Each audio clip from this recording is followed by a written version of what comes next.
Not too sure about what level of like vivid brightness you should try to cultivate in the mind in order to get out of subtle dullness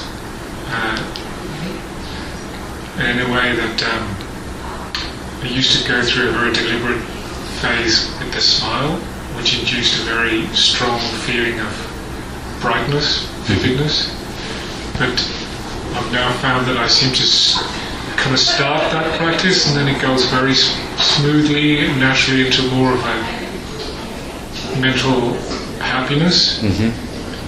And it does just, I'm not too sure whether I've slipped into, it doesn't bring with it that brightness of mind, that energized brightness of mind. It just seems to go into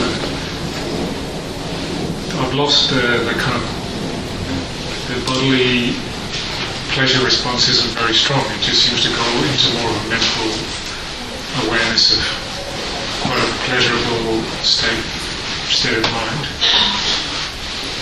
And I don't know whether I'm slipping. What you've lost is the brightening effect?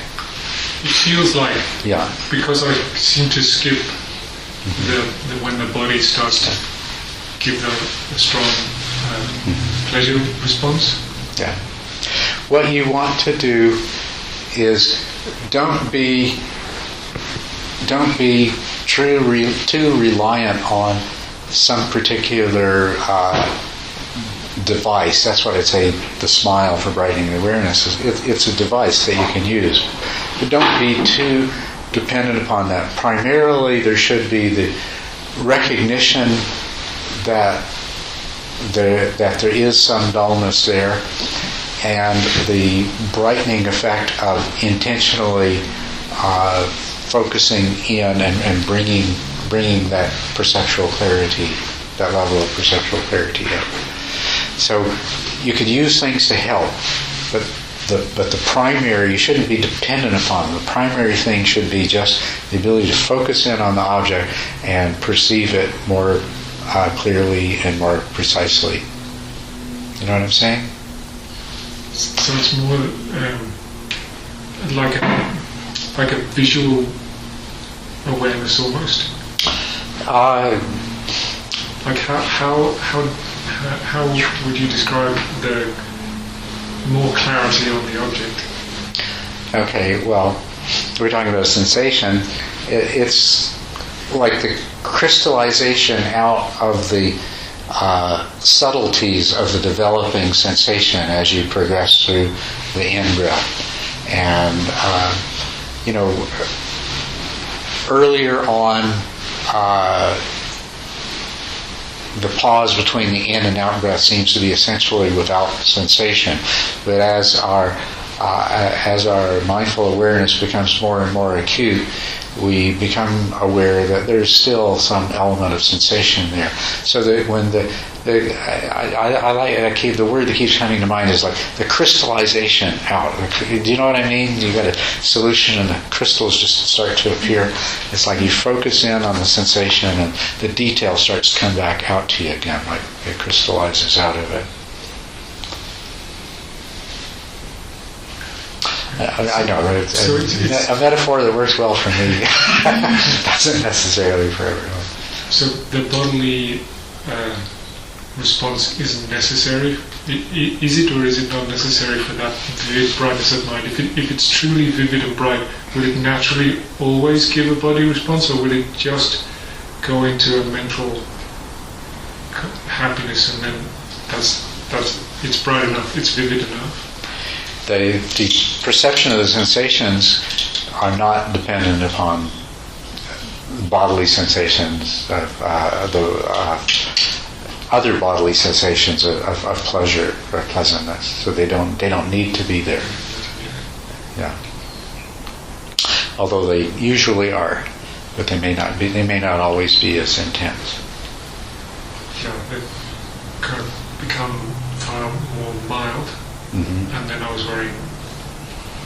particularly worrying, but it seemed, is that a sign of that there's just dullness, is there? the criteria for dullness should be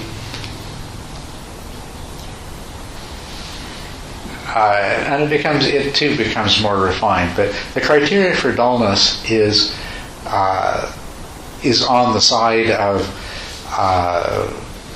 conscious awareness of whatever it is you're attending to, and not on the side of anything else that comes along with it. So keep that in mind. Because you may have had an intense feeling of either bodily pleasure or mental joy, and because though that feeling of pleasure doesn't seem to be as intense, or that feeling of joy doesn't seem to be as intense, doesn't mean that you've lost any mental clarity at all. You may have, but you determine that on the basis of the mental clarity itself, not what the object focuses on.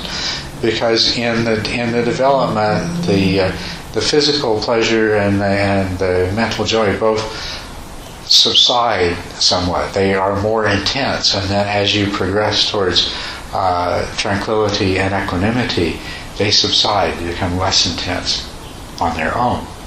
They don't disappear. And so the subsidence of them shouldn't be mistaken for a loss of anything. I mean, you shouldn't assume that their fading is only due to increased tranquility and equanimity, of course.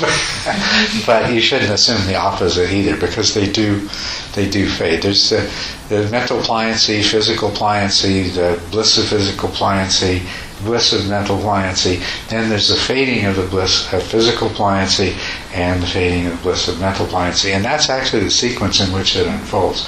So you may very well be experiencing the fading of the bliss of physical pliancy, and it has nothing to do with dullness.